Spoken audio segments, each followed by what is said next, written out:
Hey, c'est le fun de vous voir. On va se voir toute notre vie. Si possible. Juste dire un mot sur l'importance d'arriver à une entente dans le secteur aérien avec Air Canada. Il y a plus de 100 000, en fait 110 000 en moyenne, personnes qui voyagent par Air Canada à tous les jours. Il y a à peu près 90 routes qui sont desservies uniquement par Air Canada, sans oublier toute la question du fret qui est transporté. Donc, c'est un élément extrêmement important. Alors, ils sont autour de la table, ils négocient, et pour nous, ils doivent arriver à une entente. En fait, on ne voit aucune raison pour laquelle ils n'arriveraient pas à une entente dans les prochains jours. So, it's very important that Air Canada and the union reach an agreement. There's about 100,000, exactly 110,000 Canadians on an average traveling every day on Air Canada. There's about 90 routes in the country that are only served by Air Canada. And that's without mentioning all the freight and things in transport in those planes. So they're at the table, they're negotiating. It's extremely important for Canadians and for the government and for all Canadians that they reach an agreement, and we don't see any reason for them not to get to an agreement.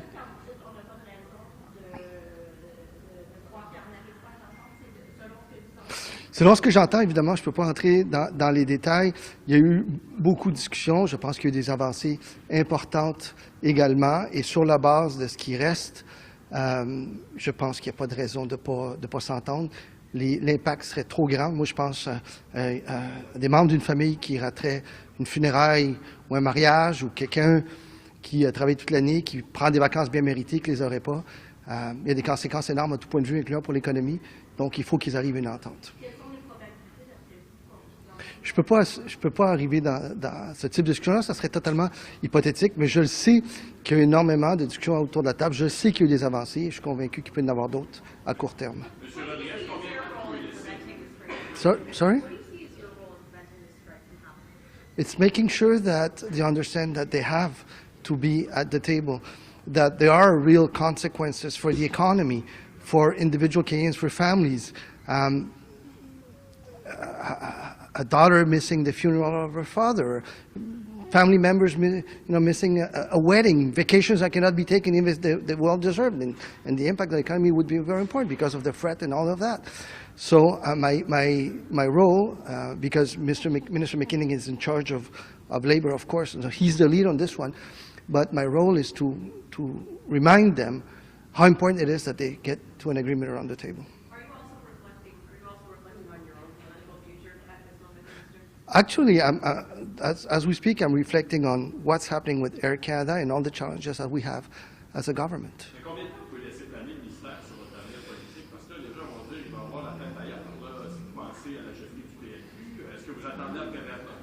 Malgré le fait qu'on travaille sur l'industrie aérienne, j'ai les deux pieds sur terre, Louis.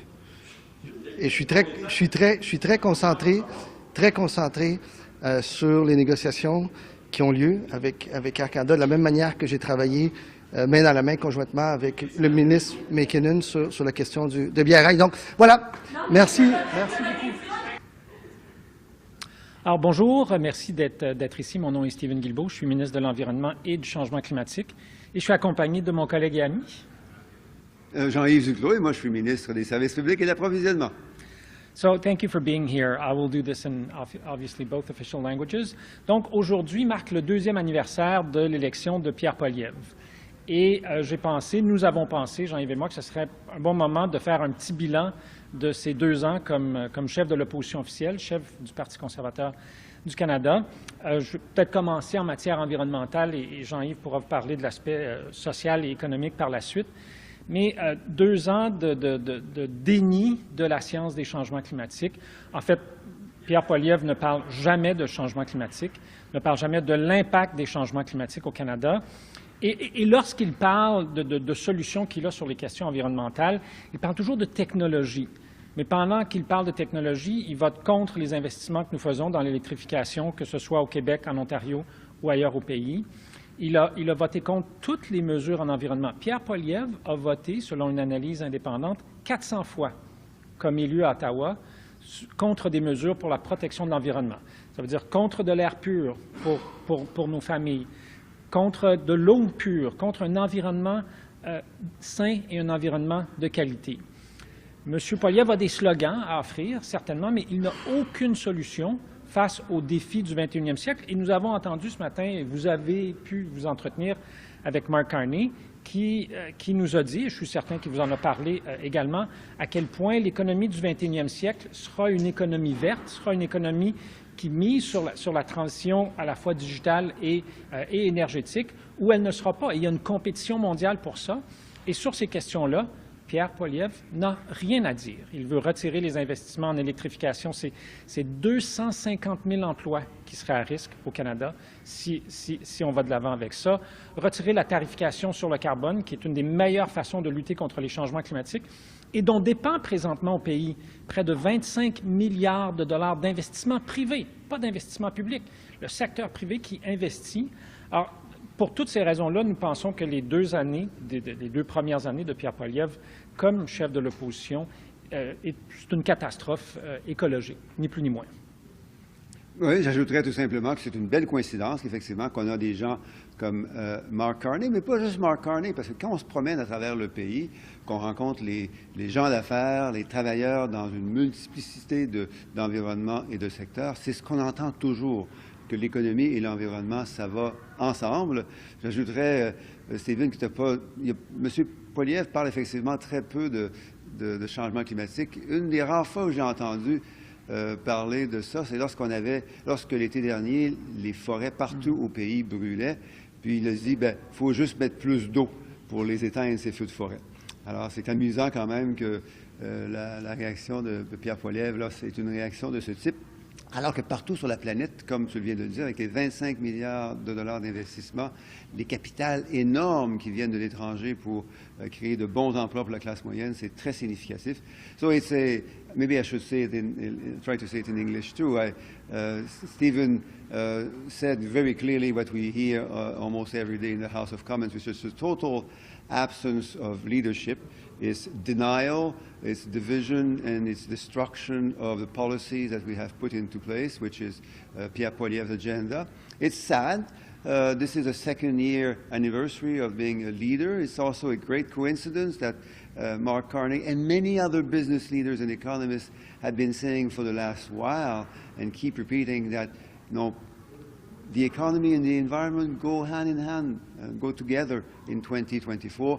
The only time I think I heard Pierre Poilievre speak about the impact of environmental change was when he said last year when the forests across Canada were burning, well, the answer is easy. You should just send more water.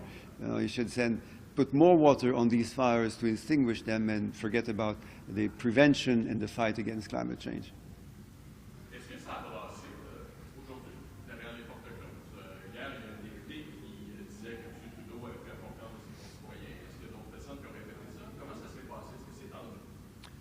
Moi, je vous dirais que ce que j'ai entendu jusqu'à maintenant, c'est beaucoup d'appels à l'unité et beaucoup de gens qui disent « nous sommes une équipe et plus nous sommes solides comme une équipe, plus nous avons de chances de remporter la prochaine bataille électorale. »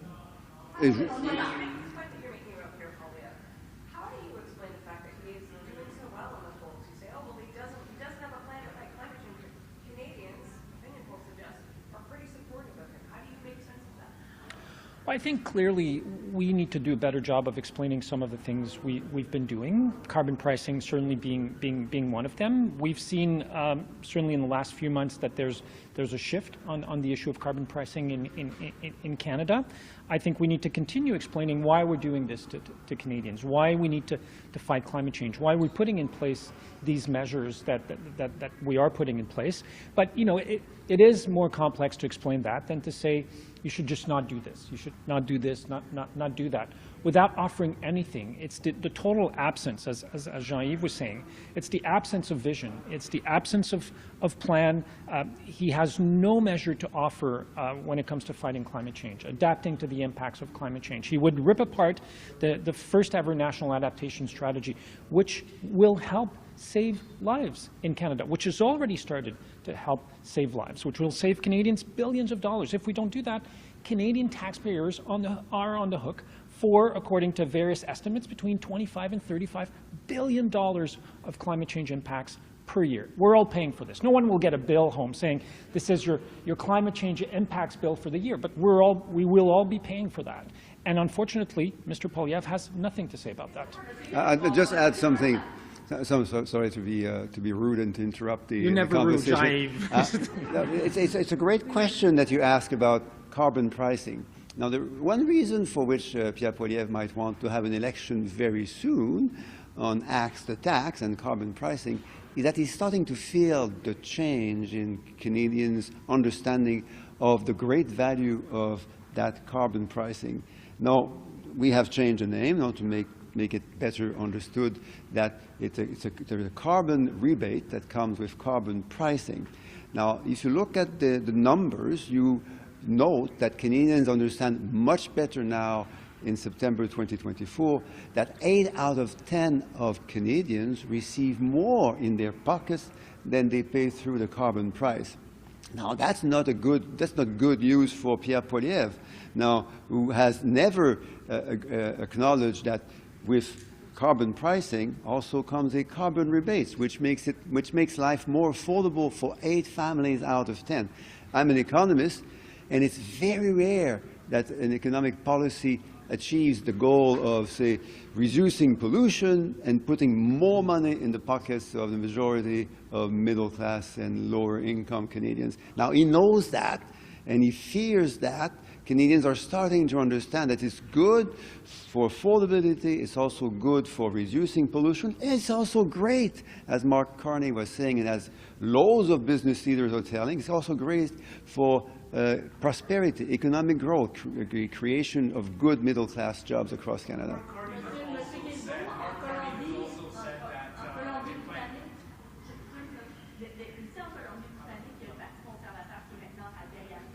Mm-hmm.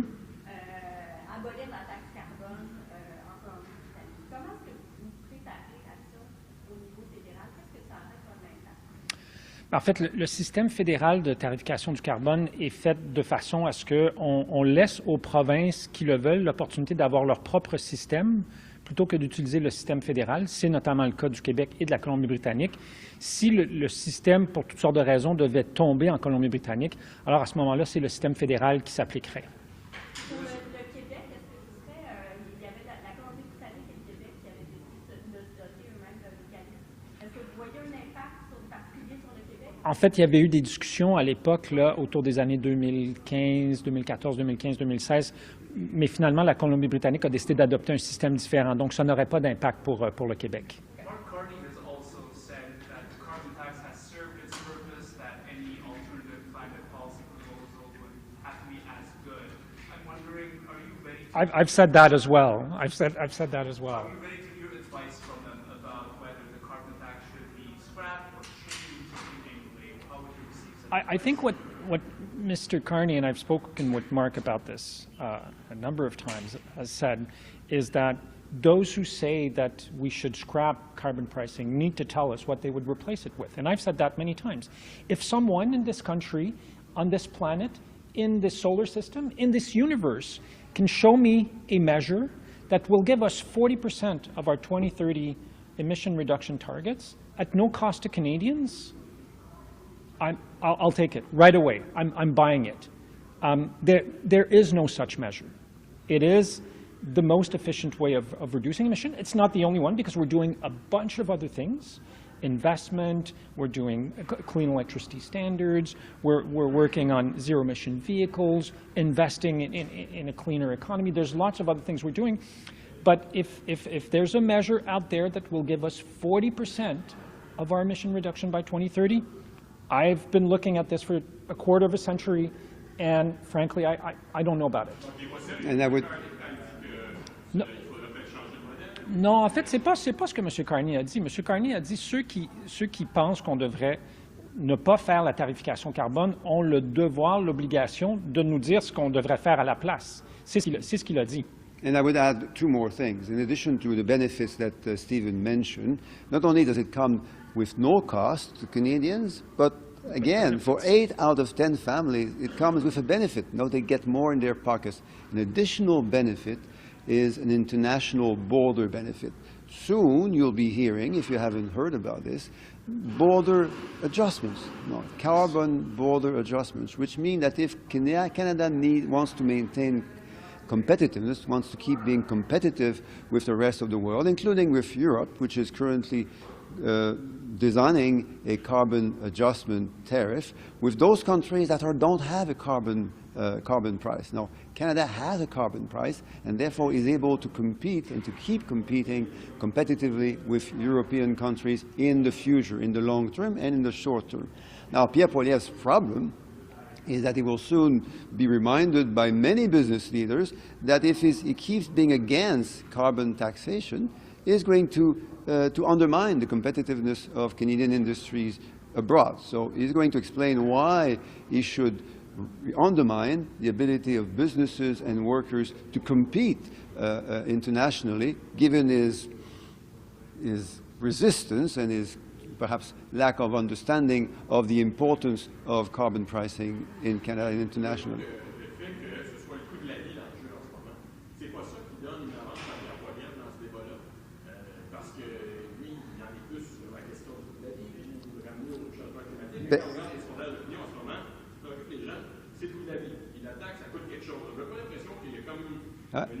Mais c'est le problème de Pierre Poilievre, parce que là, de plus en plus, les Canadiens, dans les provinces où le prix s'applique, de plus en plus les Canadiens, on regarde les sondages d'opinion, comprennent que 8 Canadiens sur 10 reçoivent plus dans leur poche avec le prix sur la carbone. Ben, c'est sûr que si on parle d'une taxe, comme Pierre Poilievre parle, les gens vont dire, ben, une taxe, ça doit être mauvais. Mais de plus en plus, les Canadiens comprennent qu'avec le prix vient une remise sur le carbone, qu'il y a de l'argent qu'ils reçoivent de retour. Puis dans 8 familles sur 10, cet argent-là est plus important que l'argent qu'ils payent par le prix sur le carbone. Ça, c'est le problème de Pierre Poilievre. Là, il s'aperçoit que les Canadiens ne sont pas stupides. Les Canadiens finissent par comprendre, quand on leur explique clairement, les avantages de recevoir plus d'argent dans leur poche qu'ils en payent par le prix sur la pollution, tout en créant de la croissance économique et en réduisant la pollution. Donc, il veut se dépêcher, lui, pour essayer de faire en sorte que les Canadiens ne comprennent pas ce qui est en train de se passer. Mark Carney, les économistes, les hommes d'affaires, les gens d'affaires, les hommes et femmes d'affaires le savent depuis très longtemps, et les Canadiens commencent à le comprendre. Et Pierre Poilievre s'inquiète, et c'est pour ça qu'il essaie d'accélérer le tempo politique. Malheureusement, je pense, et je suis d'accord avec moi, on pense qu'il va perdre la partie, parce que les Canadiens sont suffisamment intelligents pour savoir qu'une politique qui améliore la capacité de payer les factures à la fin du mois et qui réduit la pollution, ce sont des bonnes politiques. Yes, you had a question? You say the people are slowly getting the message, especially in September, you're seeing a change where people are kind of saying, okay, well, they're starting to understand carbon pricing, they're starting to understand, and they're kind of shifting away towards the conservative end. BIU political expert Dr. Michael McKenzie has said exactly the opposite. People are really resonating with the conservative brand of it because I'm up here in Vancouver Island, $2 a liter for gas, increase in groceries, increase in their heat, increase in their homes, increase in rent. That's what's really starting to resonate with the people on Vancouver Island, and that's why, according to this expert, they're shifting away from the Liberal brand. Can you explain that? So I haven't seen this opinion by this expert, and I'm no expert on Vancouver Island politics. Obviously, what Pierre Poilievre is trying to do is conflate a number of things together. Of course, we know that inflation has affected purchasing power of many Canadians and is affecting their bottom line. The Bank of Canada was very clear. Carbon pricing is not a contributor to inflation in this country. So I think our job is to continue explaining to Canadians the differences between these things. And we're seeing inflation come back. We're seeing wages starting to catch up to what we've seen in terms of inflation. So I mean, Pierre Poilievre is simply not telling the truth. He's lying to Canadians about this, and as well as a number of other things. We need to keep explaining why these things are important, both in terms of affordability, as Jean-Yves has outlined. How often do you get a policy that allows you to reduce pollution and help Canadians, 8 out of 10 Canadian families with affordability? You don't get that very often. It's both an environment and a social measure at the same time. We need to continue explaining that, and Pierre Poilievre can continue with his meaningless slogans. Yeah. Minister Guilbeault, have you decided whether you're attending COP29 in Azerbaijan this I will most likely be going. As you can understand, we're in a minority government. It's a bit complicated to get out of the House when it's sitting and be out of the country, but most likely I will be there, yes. I'd be more than happy, by the way, to share that audio with you from the expert, just so you know. Thank you. Merci beaucoup. Thank you. Merci. Merci, thank you.